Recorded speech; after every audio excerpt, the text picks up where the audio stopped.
right, Instigators live from Roswell Park Comprehensive Cancer Center, and Saturday night against the Ottawa Senators. Hockey Fights Cancer Night here in Buffalo. Come out and support. All fans in attendance will receive a Hockey Fights Cancer themed scarf. And also in attendance that night will be our guest right now on set here at Roswell Park, Dominik Hasek. Welcome back to the show. Thank you. Yeah. Nice to be back. We know how much you love doing media.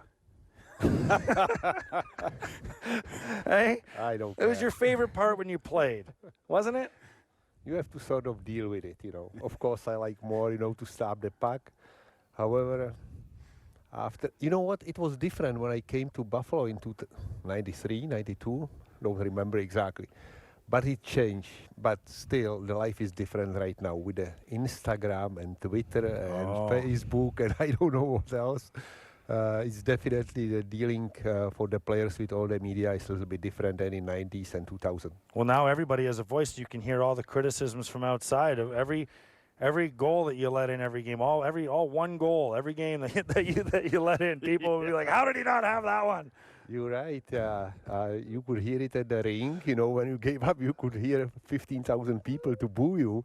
However, after the game, it was you hit in your car, and if you didn't listen, whatever, WGR 55 or whatever it is, so you sort of were a little bit hidden. So you didn't have to worry. But today it's coming from everywhere, not only from the papers and TV and radio, but from the social media and I think the players have to be smart. I don't know how they deal with it, but I think the best thing is don't listen too much it and do whatever you do. It's easier said than done, though. Very hard to do that nowadays, to stay off, because all these young guys, this is glued to their hip, and they're checking their Twitter and Instagram and everything else. Very difficult to do. You know what? I can imagine, and anywhere you go, everybody pay attention to it, and it's hard. You have your phone in your hand, and you have to make a decision. Go and look at what the people say, or you will leave it in your pocket. That's right. That's right. So, when you played, did you listen? Did you read? Did you care what people thought about the team or your performance, for that matter? I mean, I guess it's hard to worry about your performance when you're winning Hart trophies, but but the questions around the team and trades and all that other stuff. And definitely, you care about it. You you're part of the community. You want to do the best for your team, and you know sort of what's going on. However, I tried not to listen after the game what the experts say or the people, because I knew the best if I'm playing well or what I've done wrong or what I can do better. However, you live in the community, you live with your teammates, so you sort of know what's going on. But like I say, you have to be smart, but sometimes it's difficult. But if you are a professional athlete, you have to sort of deal with it, and nothing you can do about it, and you have to get ready for the next game. When you were there, when we talk about goaltenders, we talk about them being a little bit different in the way that they prepare for all their games. That's putting it lightly. Yeah. Sorry, Dom. Just got to tell it like it is. The goalies are a little different, I'll tell you that. Goalies are scribbly. Have you heard this before? Like, when you prepared for your games, were you the type of goaltender that did the same thing each and every day, eat the same food, warm up the same, you did everything the same, or how was your routine? Yes, I sort of, after years, I sort of developed certain things, but if I miss something, let's say if I miss the toast with marmalade, I didn't care too much. So there were certain things I prepared for the game, but I wasn't the one like Patrick Roy. I remember he had to jump over every line or something. Yeah, but I always hate when I hear the goalies are different. But you sort of try to prepare for your game the way you like it, and then you probably feel better. But once the puck is dropped, you don't think about it, and you sort of focus just to stop the puck. No, they're different. Listen, let's talk about Patrick Roy for a second. So, Riv played with Patrick Roy in Montreal. And Craig told a great story. If you don't know, this is Linus Ullmark's Hockey Fights Cancer helmet. He's going to wear this on Saturday night. Now, we've been told you're not even allowed to put it on. All right, just saying, like, that's why we think goalies are superstitious, because no one's allowed to touch the equipment. Now, that being said, Riv goes into Montreal. I don't want to tell the story, but I'll speed it up for you. He goes into Montreal as a young kid. He gets called up. He's in the morning. No one's there. He goes over, and he's in awe that he's standing. He's 2 stalls down from Patrick Waugh. He goes up, he grabs his catcher and his blocker. He throws. You're already making a face, Tom. You're already making a face. I was so 20. for those on the radio that can't see the TV show, he's 20 years old. So do you know where I'm going with this? He's already in the doghouse. Probably there was some problem because you touched something you're not supposed to. You know what? It happened to me the same thing in Chicago. I touched the stick of Eddie Belfour, and certain goalies don't like it. Like I say, everybody is different. I didn't mind. My teammates, they could touch my pads or my stick, but I had the same.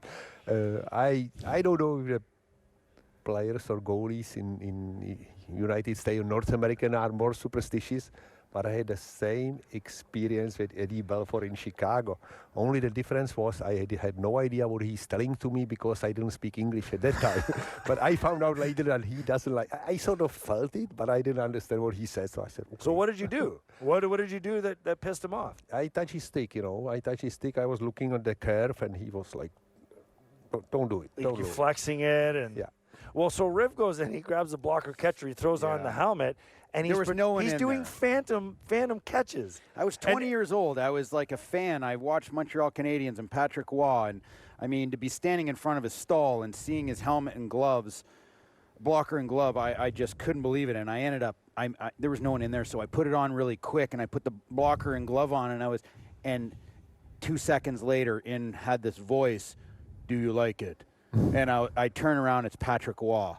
And I was so embarrassed, but he said, no, go continue. And so I do it a little bit more. I take it off, I hand it to him.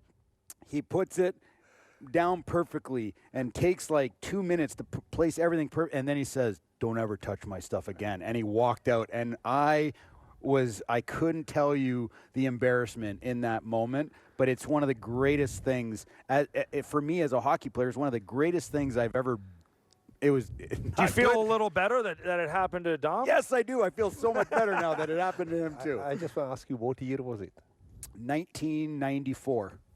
Okay, so it was just before he was traded to maybe year before he was traded to year and a half. Yeah, maybe that was your fault, Riv. But he won the cup in 93. 93, yeah. Right? And the next year, I'm sitting there. Actually, in 93, they beat us in the semifinals or quarterfinals. Yeah. Okay. And then they won the whole thing. Yep. Okay. You mentioned Ed Belfour. You were in Chicago. We had Jeremy Roenick on earlier. Yeah, JR was...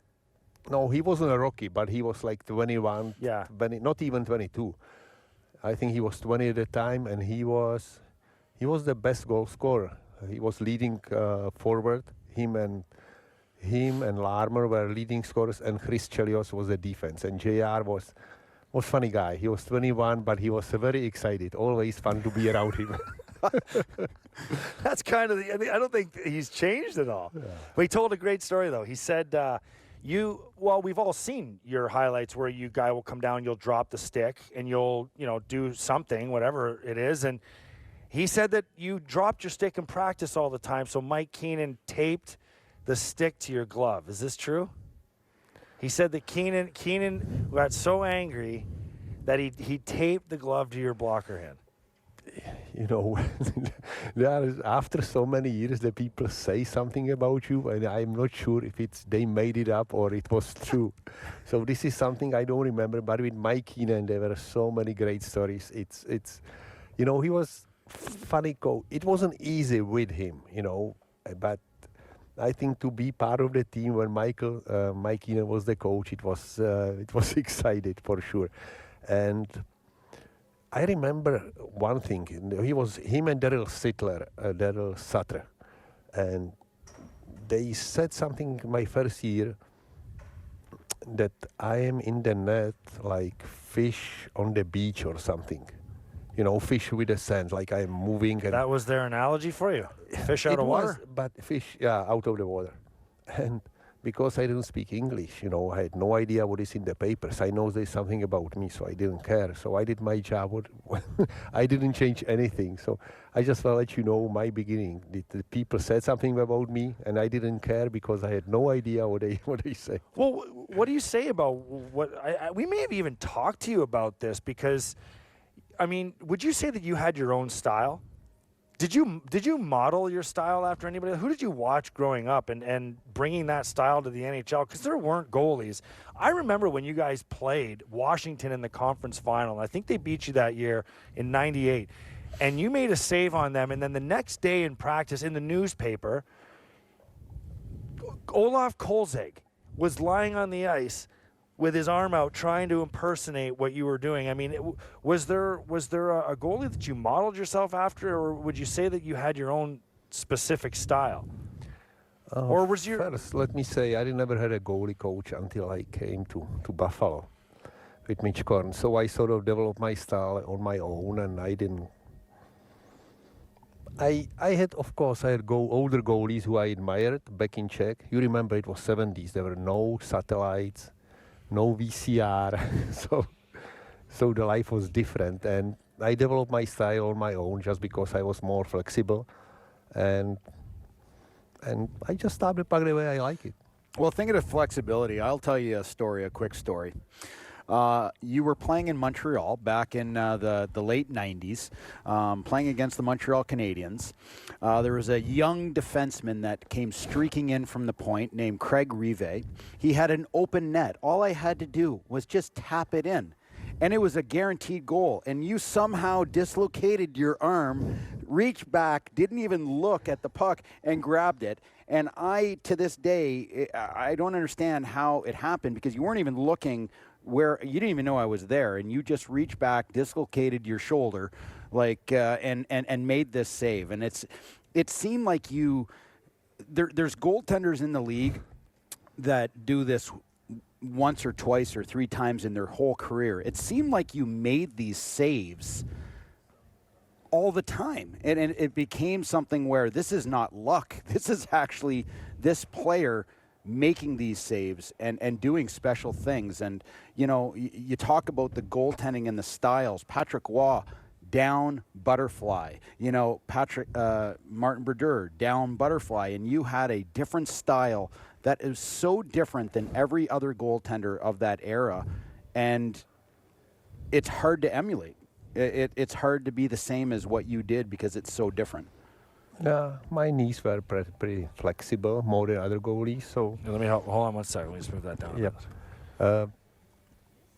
By the way, every goalie has a style, and do they though? I feel like every goalie's nowadays, they're all the same. They all just kind of, one's either bigger or maybe a little faster in certain areas, but they're all kind of down butterfly, blocker, catcher up. I mean, the reverse VH and everything. I mean, I don't feel like those were ever, and even goaltenders before, in their vocabulary. I tell you one thing, I'm glad I played in 80s and 90s and 2000. I could play this different style with poke checking and two-pad slide and go up and down. It seems to me like today the goalies are a little bit boring. They just slide from post to post. Yes. On the other hand, it's important to say they are so good. They cover the lower part of the net so well, and like I say, it was more excited to play the way I played, for sure. However, I have to admit that today goalies are even better than we were, just because the way it's different style. It's sliding from post to post. They more kneel, but it works well. So I don't know. You cannot play the same style in 80s and now. It's just different the way they approach it. Instigators on set with us here at Roswell Park Comprehensive Cancer Center is Dominik Hasek, and we're going to take a tour upstairs and say hello to some of the patients in the building, and I'm sure they're going to be absolutely elated to see you. We don't have a ton more time with you, but you're in town for the game on Saturday, and then you're heading up to the Hall of Fame to see a former teammate, a close friend. Is it Vlado Nedomansky. Big Nedo, call him. No. He's a little bit older than me. I think he's this year 75. but he will be inducted into Hockey Hall of Fame on Monday. And I remember as a kid, I was 6, 7 years old, and he was if not the biggest star, probably the biggest, the best center, best forward for the Czech Republic team when we played these big games against a Russian team. I still remember, and he was our leading goal scorer. And at the age of 30, he decided to go and play in the NHL. So he had to defect. It was different time. He played for 10 years for the Czech national team. I think he's still the best goal scorer ever playing for the Czech national team. In 1974, I think he defected and he played 5 more years, I guess, for Detroit Red Wings. So, and I am surprised. Usually you induct the players after their careers, and he will be inducted at the age of 75. So it really means something for him and for every Czech hockey player, for the European players overall, because they remember him as a great player, and finally he's inducted into Hockey Hall of Fame. I want to be there. I am very proud of him that he deserved it. How is hockey in the Czech Republic right now with the growth and development? They just won the tournament in Sweden. They played the Czech national team. They beat all 3. They beat Finland, they beat Sweden, and they beat Russia 3-0 last game. So the team is good. However, at the World Championship or Olympics, we haven't won the medal for like 6 years, maybe even more, maybe 7. And the people are almost like in Buffalo, how many years they didn't make the playoffs, I don't know. Well, it's expected over there, is it not? I mean, it's a yes. That World Championships. It's a big competition, so the people expect the Czech team at least to bring the medal, and they always make it to the quarterfinals or to the semifinals. In recent years, they didn't do very well. So I hope this is the year they do well in the exhibition games or in the tournaments. But after the season, we'll see. I don't know what is the World Championship this year, but everybody expects them to bring the medal, and everybody hope that one day they bring the gold medal like we used to. In 1998, you went over to Nagano and played in the Olympics. You won the gold. You didn't just play, you won the gold, and you had the shootout against Canada. Shanahan, he's got a score. I don't know if you've heard that, but that's the Bob. See, you tried to shut your ringer off before the show. You went over. How do you feel about the Olympics and the NHL players going? Because that was the first time. And what was it? Were you obviously you guys were maybe excited or not, apprehensive? I don't know. But do you think that's something that is that disruptive to the players to go over there and shut the season down for a couple of weeks, or do you think it's something that they should be doing? For me, last year when NHL decided not to get NHL players to the Olympics, it was very disappointing. And it wasn't disappointing only for me, but it was disappointing for all hockey fans in Europe. I don't know how they felt here in Canada or United States, but for the players from Europe, it was very disappointing. And I believe even for players in Canada and United States, it's disappointing. It's once every 4 years, it's not every year. And for 2 or 3 weeks to close the NHL, I think they should think about it, because it's very disappointing. I said, World Championship is every year, so I don't want to say it's not a big deal, but Olympics is Olympics, and I like to see. What was the year that you won the Olympics? 98. And it was always 2002, 2006, 2010, 2014, and all of a sudden last year NHL said no. And, for the fans, it was like I watched the hockey and I said, oh, this is not the same. Yeah. I remember Martin Rosinski. Good friend of mine. Yeah, Martin Rosinski came back after winning the gold medal, and we had a big party for him in Montreal, and he looked like he was wiped. He was exhausted, because I think that did you guys fly back to Czech Republic and have a big parade and party? And it was big 2-day party. Oh, but we had to go back to the NHL. That's right, and he came back. And did you want to go back? Yes, I did. I was excited. It was enough, because 2-day party, it was already enough for me. Yeah. By the way, Martin Rucinski, wasn't he traded with Patrick Roy that time? We got Martin Rosinski for Patrick Roy. For Patrick Roy. So that was something, yes. Yeah. We traded away Jocelyn Thibault and Kovalenko, yeah. the Russian tank. Skill player. For Patrick Waugh and Marty.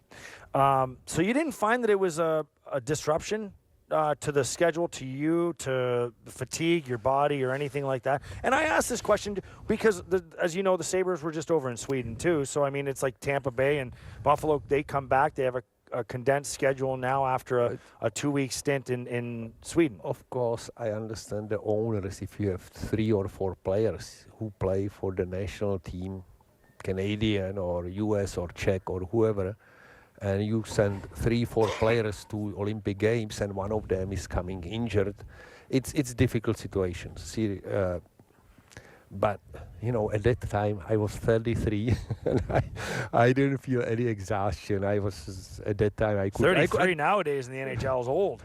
I could play every day almost the game and I didn't feel tired.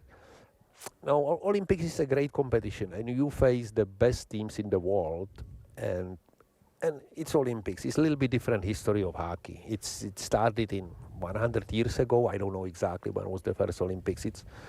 It's a huge tournament, and for the fans and for the players, I think it's disappointed not to go to for the Olympics. Were you surprised they didn't put Gretzky in the shootout? I got this question maybe 150 times. Oh, then don't already. answer it again. Don't worry. Never mind. You probably got it right after the game.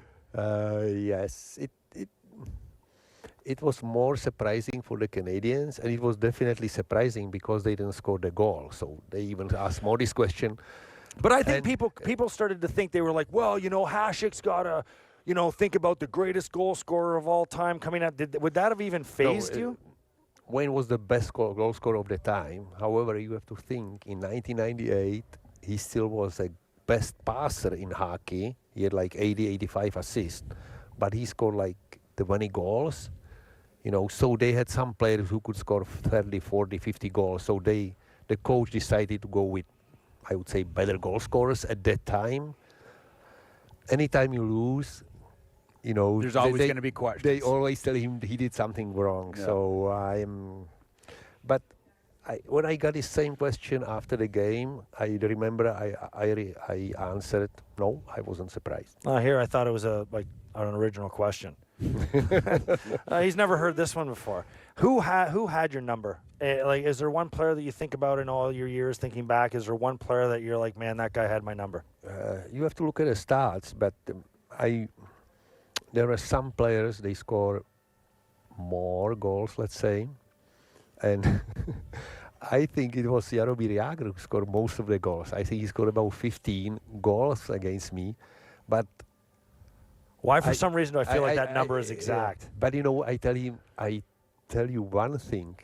He had big advantage because he played with Mario Lemieux, and I always tell my defenseman, I don't care about anybody else. You stay with Mario Lemieux and you don't move from him. So sort of when he played on the power play with Mario, Jaromír was more open and he scored some goals. But on the other hand, you have to say he was the best. I mean, if not the best, he was one of the best ever on the right wing because and he's still playing, by the way, in Czech. He's still playing. He owns the team, doesn't he? He owns it. He owns the team. His father or him, whatever. It doesn't matter. Yeah. And he's the owner. I don't think he's the captain, but it was funny, you know. Owner, what's the difference, right? He broke the stick on the power play about 1 month ago, and he moved like to the bench, and the players. He was already like 1 minute on the ice or for long, you know. And the players, they were afraid to jump on the ice. Everybody was giving him the stick. So then you look at, and there was the breakaway, 2 on the goalie, because Jaromír was changing the stick. And everybody was afraid to jump on the ice before he got out. So that's a natural thought. I don't care who you are. Yeah. I mean, you're not going to jump over the ice and assume that your owner / you know, leader / one of the greatest players ever. Icons. But he's still scoring goals. I think he has a 7-8. How does he do it? You know, I've seen some highlights. He must be in the good shape. See some pictures of him not long ago. No, he says, and of course, you know, his skating is not like when he was 20 or 30. But he's smart, he's strong, and I mean, he's top 10 in the Czech League in the goal scoring. So it doesn't mean the Czech League is bad. It means that he's still pretty good. Yeah. Oh, okay. Is that what it means? All right. I was going to get confirmation on that. Instigators on set with us here, Dominik Hasek. You love coming back to Buffalo. We got to get rolling. We're going to head upstairs soon and go and visit some of the patients. But you love coming back to Buffalo? Always. Just because I have friends here. And when your plane freezes at the airport? And I was coming to Toronto yesterday, and we couldn't get out of the plane because something was frozen outside. So anyway, I'm here. No, and of course I have my Hasek Hero program, and I always like to meet with the people who are in charge. Talk what we want and what we expect in the next couple of months. So I've been here last 4 or 5 years. I've been here always at least twice. So I've seen you at least once, but I've been here always once. And like I say, the Hasek Heroes, we started this program the year I was leaving Buffalo in 2001. 2001, I remember that still. It was spring 2001. We started this hockey program in the fall after I left, sort of.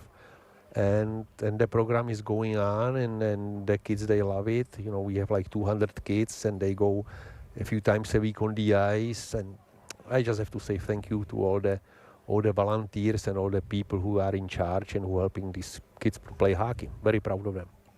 Great stuff, and I know Richie Girella loves hanging out with you too. Good. There he is. How come you didn't come on today, Rich? Yeah. Okay, he's looking tired over there. What'd you do to him?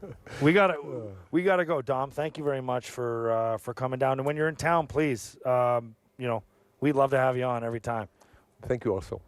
We'll be right back. Instigators, Dominik Hasek, kind enough to join us. We are at Roswell Park Comprehensive Cancer Center, and we are celebrating Hockey Fights Cancer on Saturday night against the Ottawa Senators, your former team. You're right. Ottawa. I didn't know they play Ottawa. Yeah, they play Ottawa. And they're not doing very well this year. Yeah? No, they're not. But that, you know how that goes. Anyone can beat anybody on any given night. Right? Yeah. So we need the Sabres to try and squeeze 2 points. I should have asked you, was it weird playing in Ottawa after all those years here in Buffalo and Chicago? But we'll ask that next time. WGR 550 MSG, the Dominator,